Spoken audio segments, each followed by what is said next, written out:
Aujourd'hui, nous avons la chance d'accueillir avec nous Guillaume Gamin de l'agence Legos qui va nous parler du coup de la publicité dans le sens plus créatif. Je crois qu'on va pouvoir commencer, Guillaume. On va revenir sur ton expérience dans cette agence mythique qu'est la Young. Donc, est-ce que tu peux nous raconter un petit peu tes débuts? Est-ce que tu as été embauché en concepteur-rédacteur? On va voir plusieurs de tes campagnes, hein. Tu nous as donné accès à différentes campagnes et du coup, voilà, n'hésite pas à nous expliquer comment c'était ton premier jour, par exemple. J'étais stagiaire en fait à la Young. À l'époque, agence mythique tenue par des grands directeurs de création disparus aujourd'hui. 150 personnes, une très très belle boîte.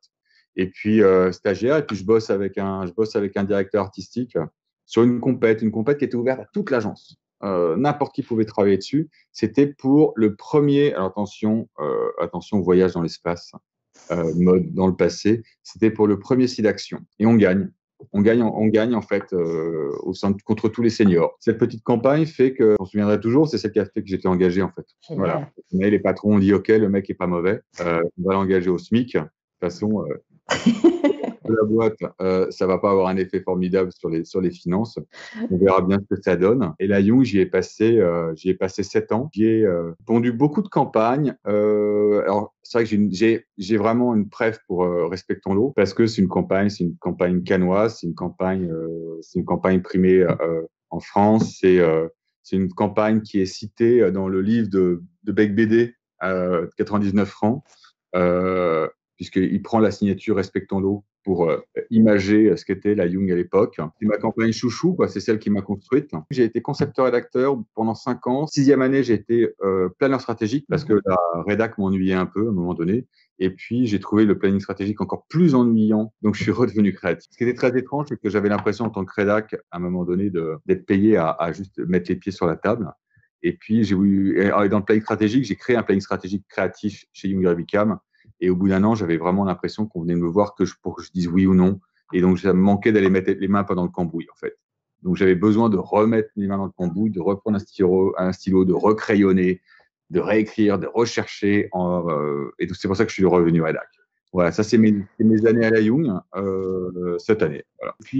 Et puis après, j'ai fait le choix des agences indépendantes. C'est-à-dire que je suis allé dans une agence qui s'appelait Dufresne Corrigan Scarlett, qui s'appelle Service Plan maintenant. Il a changé de nom. Ouais. Je suis arrivé rédac là-bas.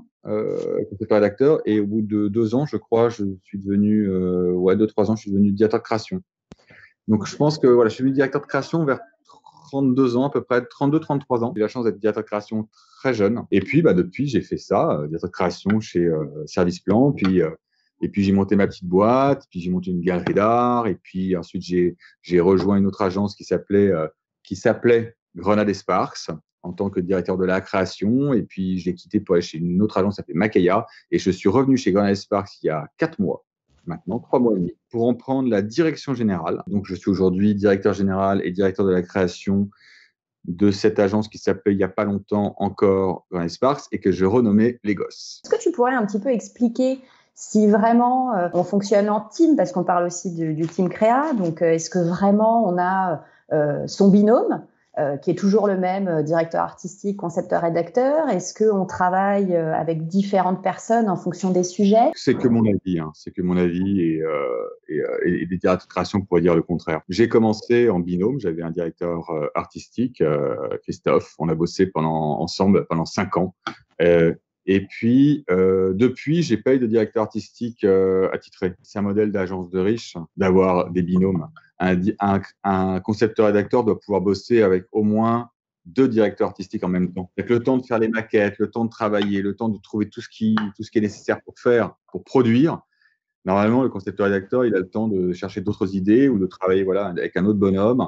Et donc, moi, je suis pour un modèle aujourd'hui qui est plus proche d'un concepteur-rédacteur, 2 directeurs artistiques, avec effectivement, je constitue des équipes qui ont des affinités. Ces affinités font qu'ils vont plus vite, qu'ils ont créé un ton. Je sais vers quoi ils vont m'amener. Et sauf que je le fais pas que sur 2 bonhommes, je le fais sur 3, ce qui me permet de doubler en fait les campagnes. Aujourd'hui, il y a beaucoup de jeunes qui disent bah oui, mais moi je suis tout seul. Finalement, c'est pas un frein pour bosser dans la créa. c'est aucunement un frein. D'autant plus que quand on est étudiant, on va aller chercher un stage. Ce stage, il va nous amener à nous poser dans une agence et puis on va trouver quelqu'un, puis on va trouver deux, trois personnes pour travailler ensemble. Je pense que être à deux, c'était formidable, mais je pense que les meilleures campagnes que j'ai connues, en tout cas quand moi j'étais môme, étaient signées par des mecs où ils étaient à trois ou quatre. En fait, ils changeaient. Voilà. Et c'est la grande époque de CLM, BBDO, qui justement, les mecs étaient en équipe, ouais, mais ils changeaient de DA, ils changeaient de rédac. Au contraire, c'était beaucoup plus mix, c'était moins formaté en fait. Et je crois que le formatage aujourd'hui, il n'a pas de sens. Est-ce que tu peux un peu nous donner les anecdotes de la créa à l'époque et puis peut-être de la créa aujourd'hui, parce que il y a toujours de la réglementation, il y a plein de choses qui se passent. Est-ce que c'est plus difficile d'être un créatif aujourd'hui par rapport à ce qui a pu se passer avant? Non, c'est plus cool. C'est mieux parce que ben voilà, je peux tourner un mec à poil qui se tient le sexe, voilà, comme j'en ai envie, et que à la télé ça passerait pas, mais que le digital permet de le faire. Les mecs vont dire c'est plus compliqué parce que tout a déjà été fait, ce qui est pas totalement vrai. Et puis le digital nous permet de créer 100 fois plus, c'est tout. C'est-à-dire que ce film KZ, c'est une connerie, c'est une idée complètement stupide de l'homme du mari dans le placard, en tout cas de l'amant dans le placard. Qui d'un seul coup de vieux devient un beau gosse, ça cartonne. En fait, les mecs cartonnent avec ça. Pourquoi? Parce que c'est totalement loufoque, c'est totalement libéré. Il n'y a pas de code d'écriture de pub classique télévisée. C'est une écriture qui est bien plus loufoque, qui est plus proche d'un burlesque débile. De la même manière que vous avez vu sur L'Oréal. Alors, c'est une partie que vous voyez, parce que vous voyez la partie la plus clean. Puis à un moment donné, je ne sais pas si vous avez vu, il y a des objets un peu chelous qui passent en 3D. En fait, le brief, il était génial. C'était d'intéresser les étudiants en coiffure de 15 ans à peu près à s'intéresser au sujet SIDA. Le sujet SIDA étant un sujet, entre guillemets, has-been dans l'esprit des mômes aujourd'hui. Et en fait, l'idée était toute simple, c'est de créer avec L'Oréal un site event de 24 heures, seulement 24 heures, basé sur le fait d'intéresser les jeunes étudiants de coiffure à des objets qui correspondent à leur métier, mais qui ont un rapport avec le sexe. Donc d'associer à la fois sexe et métier, juste qu'à un moment donné, ils cliquent pour avoir plus d'informations sur ce produit super chelou, et qu'en fait, ça les amène sur une plateforme qui les informe, qui leur dit, OK, on peut rire de tout, bien évidemment, et il faut rire de tout. Par contre, il y a 2-3 trucs auxquels il faut juste qu'on porte un tout petit peu plus d'intérêt. Et pareil, ça a été un beau carton, quoi. Voilà, c'était un beau carton en seulement une journée. Ça, c'est une journée d'annonce. Voilà. Et pareil, c'est le digital qui permet ça. Donc ça, c'est cool. Tu nous expliques un petit peu cette transition de Grenade et Sparks vers les gosses. Donc changer de nom quand une agence va bien, parfois ça peut être risqué, ça peut être dangereux. Donc pourquoi cette envie, pourquoi cette idée? Et puis nous raconter comment fonctionne ton agence. Alors pourquoi changer de nom? Parce qu'en fait, Grenade, d'abord ça s'appelait Grenade, puis ça s'est appelé Grenade et Sparks, et puis Grenade et Sparks s'est rapproché d'une autre agence qui s'appelait Evolve il y a quelques mois, avant que j'arrive, et c'est devenu une agence qui s'appelait Grenade et Sparks Evolve. Je pense qu'à ce jeu-là, si on continue, on se retrouve avec un nom qui s'appelle Grenade et Sparks Evolve, machin, truc, bidule, etc. Puisque de toute façon, on est toujours dans une notion d'agrandissement, d'évolution, etc. Donc, on récupère des boîtes au fur et à mesure. Tout ça n'a plus aucun sens. Et quand je suis arrivé à l'agence il y a quelques mois, j'ai assisté à une problématique forte, c'est qu'il n'y avait plus d'identité. C'est-à-dire qu'un tel était, moi je suis Grenade, moi je suis Evol, moi je suis machin, moi je suis bidule. Il n'y a plus de philosophie commune, en fait. Il n'y a plus d'état d'esprit. Et donc, le premier truc que j'ai fait en arrivant à l'agence, c'est que j'ai créé une battle de nouveaux noms entre les managers et les futurs managers. Donc, entre les plus de 40 piges et les moins de 32, 33 à peu près. Ils ont fait un premier tour. Ça m'allait pas. Un deuxième tour, ça m'allait pas. Un troisième tour, et à un moment, il y a ce nom qui est arrivé, les gosses. Je trouvais ça bien, avec mon codir, donc, et puis avec mon directeur général adjoint. Je dis, putain, c'est vraiment bien.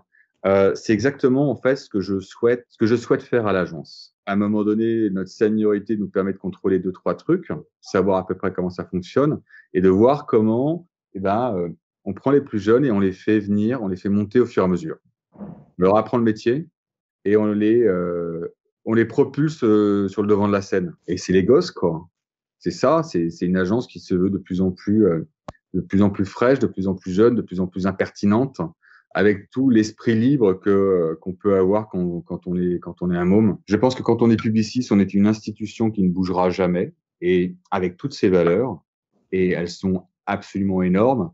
Quand on est Grenade et Sparks, je pense qu'on a encore la possibilité de changer de nom comme on en a envie. Même si on a fait des trucs bien, même si on a 25 ans d'expérience, etc., je pense qu'on peut changer. Et je suis pour le fait de changer les choses quand elles vont bien encore. Dans le nom Les Gosses, il y a quand même aussi beaucoup d'impertinence. Donc, j'imagine que c'est quelque chose qui correspond à tes équipes. Est-ce que ça fait partie des critères peut-être de sélection quand vous recrutez de nouveaux profils en création? C'est le critère numéro 1 aujourd'hui du recrutement à l'agence, quels que soient les métiers. En fait, il faut arrêter de dire les créatifs, les commerciaux, les planeurs, les machins. Enfin, pour moi, ça n'existe plus vraiment, ce truc-là.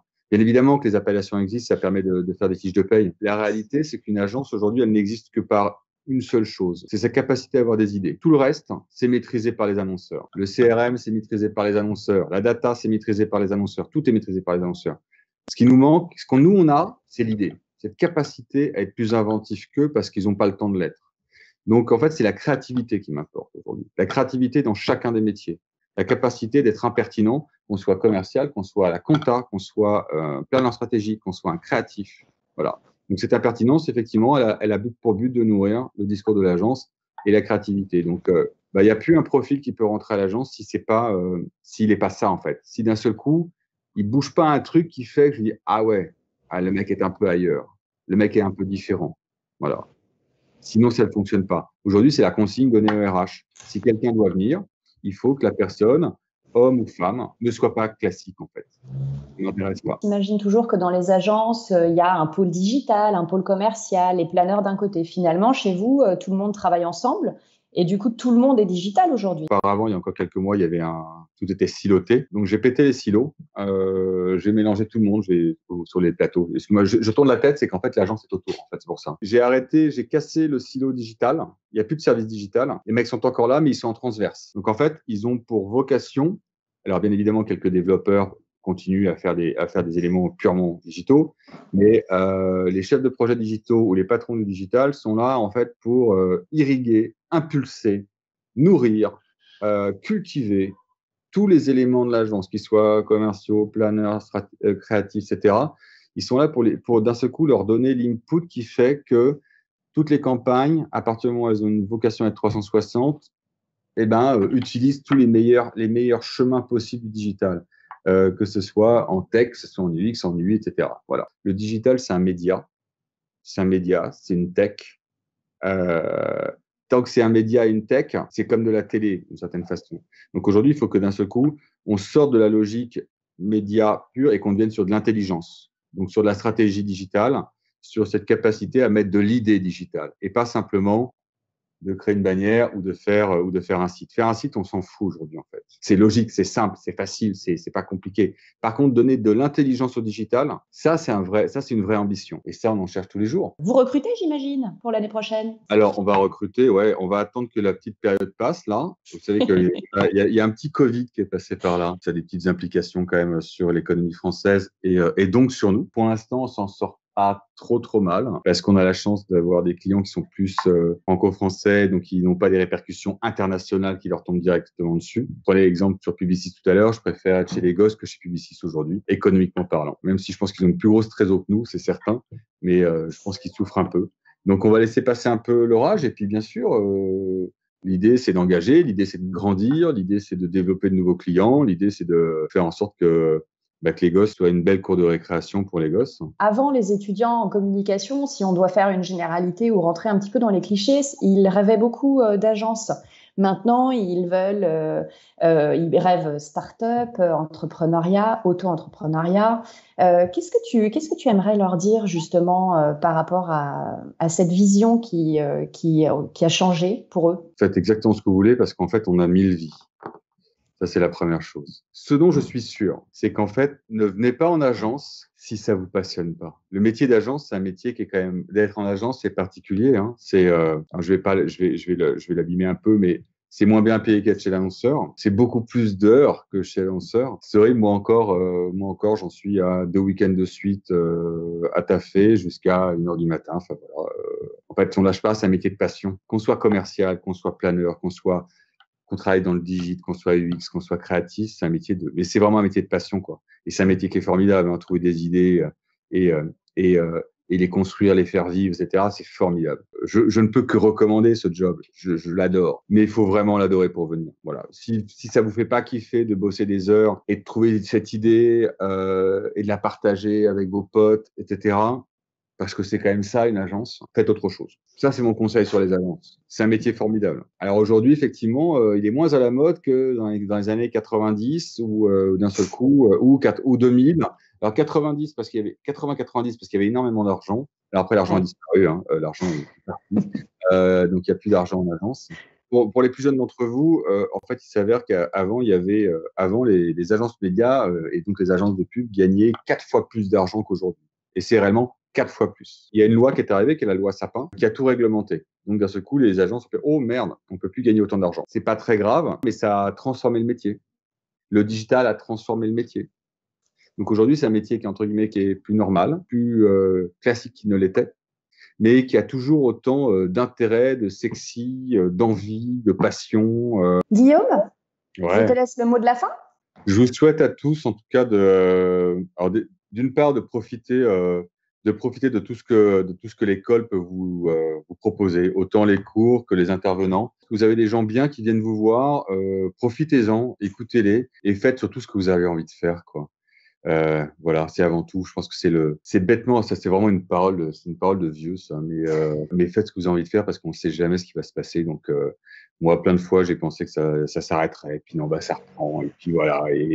Et tant qu'on s'amuse, on peut continuer. Merci Guillaume. Et puis à une prochaine fois. À bientôt Guillaume à l'ESP. Merci. Salut Caroline. Amusez-vous bien. Merci. Au revoir.